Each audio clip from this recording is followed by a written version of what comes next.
Do you ever get that feeling like someone is listening to you? Well, maybe somebody is starting to listen to this channel because I have some exciting news.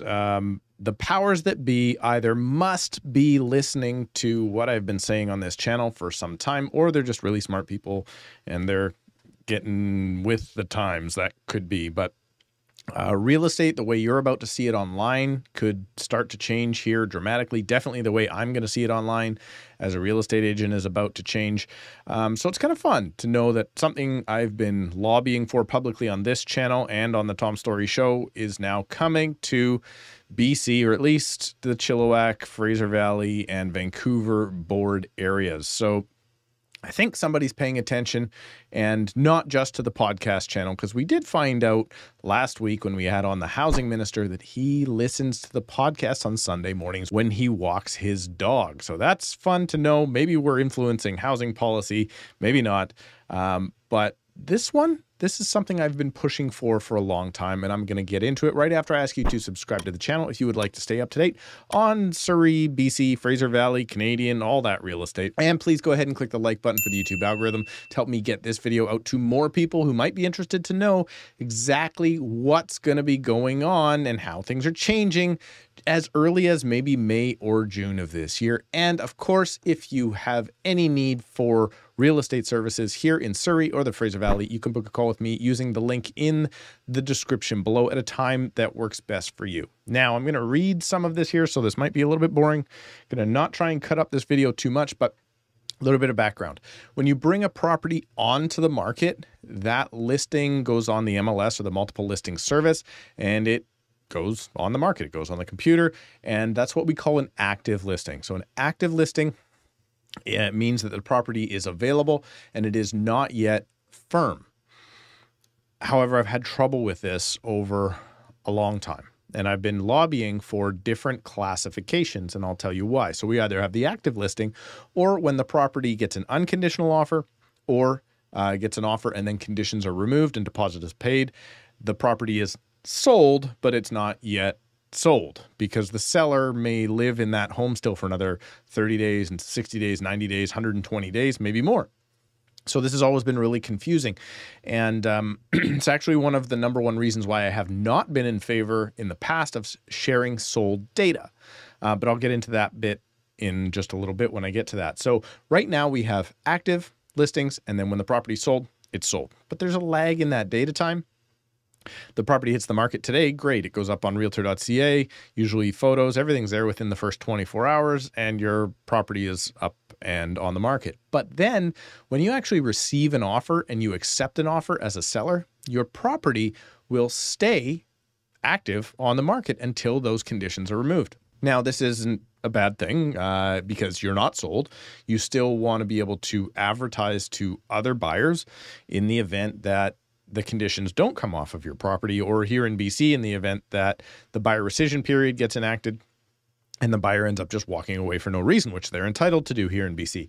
Except now, according to the Fraser Valley board, they have just told us that they are going to implement a new category called active under contract. This is going to basically say, hey, we have an accepted offer on this property. So that can mean a different thing. Now here's kind of the catch. It's going to be up to the agents whether or not they want to label this property as active, or whether or not they want to label it as under contract, or what a lot of places would call quote unquote pending. Why wouldn't you want to label it as under contract? Well, you don't want to necessarily scare off other buyers because there could be a chance, and there usually is, about a 15 to 20% chance that the deal will fall apart due to financing, inspection, all these other things. So you may not want to. However, I do think it's going to be a good tool for transparency for those agents that are up on top of it, to not waste a whole bunch of people's time trying to offer on a property, or at least show a property that it probably has a 70, 80, or 90% chance of being sold. So I think it's a good thing. I don't know how well it will be used. And what is not clear yet is, will the public just see that, or will, when these changes come in May or June, will just us as the agent see that? Because right now, if a property is showing active, the first message I send out to any realtor through our system called Touchbase is this property available? Yes or no? Well, if the agent has the ability to say it has an accepted offer, or would you still like to show, or whatever, just makes the whole thing a lot easier. And if you're viewing the properties, if they do show this publicly, if you're showing the properties, say on Realtor.ca, and it comes up, maybe instead of being green, it's dark green, or it's yellow, or a different color, maybe it'll pop up and say, yes, this property technically still could get a backup offer, but it's got an offer on it right now. So if you're, for instance, really hot about having to buy this weekend or something, maybe I'm going to skip on to other properties that have a better chance of becoming available to me. So that's active and active under contract. But then this is the part I like, and I'm very interested to see how this comes in, because sold will now be replaced with something called pending. Pending means the sale or the closing is still pending. We've got a firm offer, either whether or not that be unconditional or that have been conditions removed, financing, inspection, all that's been done. Right now, when that happens, deposit is paid, the property flips over to sold. Now it will be called pending because the closing is still pending. It's actually the way it should have been done in the first place. Now, the reason I don't like the old way of sold is I don't think that information should be public until the money as the seller is in my pocket. This has always been the question mark with real estate, and there was a big lawsuit back ago with the Toronto Real Estate Board and the Competition Bureau of Canada, and this whole big question mark of should we release sold data? I personally think all sold data should be 100% public, but I think it should only be public when the money is in my pocket as the seller. I don't think we should give public information about a pending sale that could still fall apart in the future. They don't often fall apart, but they could. So the reason I think that is I'm a privacy first person, not my information is your information person. So I think you shouldn't be able to know how much money I might be getting should the deal close.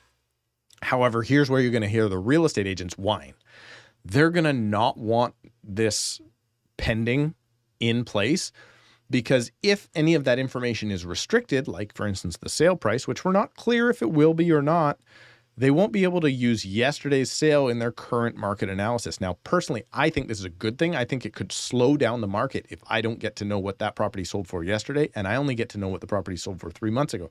I actually think it's a tool we could use to slow down the market, increasing at crazy paces. Because if I know that property sold yesterday for $200,000 over the asking price, then next week, maybe I got to tell my buyers, hey, that one sold for $2. You might need to go to $210 or $220 or $230 over the asking price. So it can actually elevate those prices very, very quickly. The pending will change. It will not be a real estate agent's ability to make that change. That will still be done at the board. So it's going to be the old sold. But then we're going to add yet one more category. And now that category is called closed. So this is cool. This means that's the date in the contract, which the real estate board already got. I don't know why they didn't track it, but that's the date in the contract of when the money actually changes hands. That is where I think the day that happens, I personally think all that information should be public, because the property is sold, the buyer has paid, the buyer can't back out at that point. And what's the harm in that?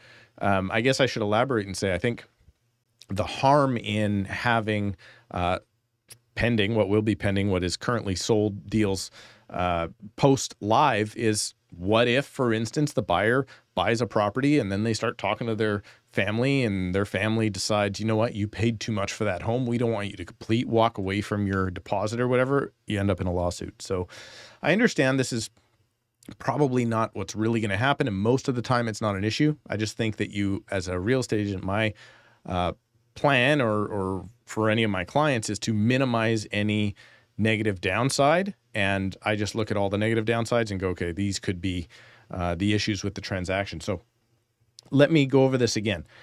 You're going to active, not going to change. But when an accepted offer comes in on the property, the agent will have the choice or ability to change it to under contract, which I think you should do.